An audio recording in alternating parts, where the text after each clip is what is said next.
Welcome to NBA Courtside from Miami, where the Heat, after splitting the first two games in Milwaukee, look to take a 2-1 series lead over the #1 seed in the East. The Bucks have been without two-time MVP Giannis Antetokounmpo since injuring his back in the first half of Game 1. He will not play again tonight, but Jrue Holiday and the Bucks put on a show in Game 2 without him.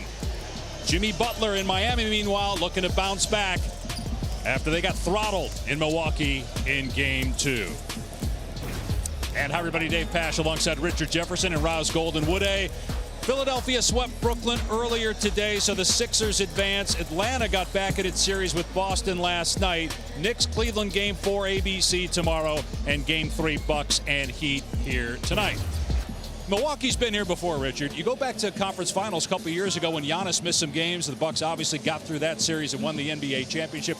And they proved it again in Game 2. They can win big playoff games without Giannis. Yes, they can, because they are one of the best constructed teams in the entire NBA, if not the best. They have shooting. They have defense. You have Brook Lopez, who finished second in Defensive Player of the Year. You have Chris Middleton and Jrue Holiday, which are both all-stars. And they have a ton of shooting around them. They have a two-time Coach of the Year in Budenholzer that has put in a beautiful offense that allows guys like Connaughton to go from getting a DMP to scoring 22 points off the bench. That is depth, that is balance, and they have all of it. That's why they're able to still win without the two-time MVP. This is the 5th game that Giannis has missed in his playoff career. You look at the last 3 games, all wins for Milwaukee. Holiday, Middleton, and Lopez, all terrific.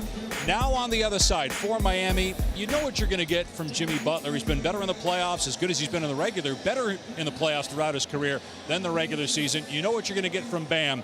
Who else has to step up for Miami, knowing that Tyler Hero likely is gone for the rest of the postseason? Well, when we had a chance to talk with Coach Spoelstra, he said that second unit, he's got to figure it out. Is he going to keep tweaking the lineup, working with different groups? But ultimately, he talked about Kyle Lowry. When you've got Kyle Lowry there as the second unit point guard, you've got a Hall of Famer running the show. So he believes in Kyle Lowry. It's just a matter of who else is going to step up. And they've had different guys do it, but they're going to need multiple players to contribute if they're going to get it done tonight. And a change in the starting 5 for Miami here in Game 3. With more on that, Kevin Love moments ago with Roz Golden-Woode. Kevin, Giannis is out again. In Game 2, multiple Bucks players were able to step up without him. They hit 25 threes. What's your defense got to do to make them more uncomfortable on offense? I think what we need to do is, even when we send guys to the basket, the offensive rebound, we need to be able to get back and set our defense. I mean, they do a great job setting their defense, boxes and elbows, making them spray and kick. But our contests need to be there. We need multiple 4, 5, 6 effort possessions. But like you said, they were comfortable. They were shooting the ball at an extremely high clip, and Jrue Holiday was really great in getting involved the first 2 games. So we got to try and slow them down as much as possible. In Game 1 especially, you had a huge and impactful game. As you step into this one and it's tied up, what do you personally take pride in bringing for this team off the bench? Well, I think, whether I'm coming off the bench or, starting tonight, we're going big.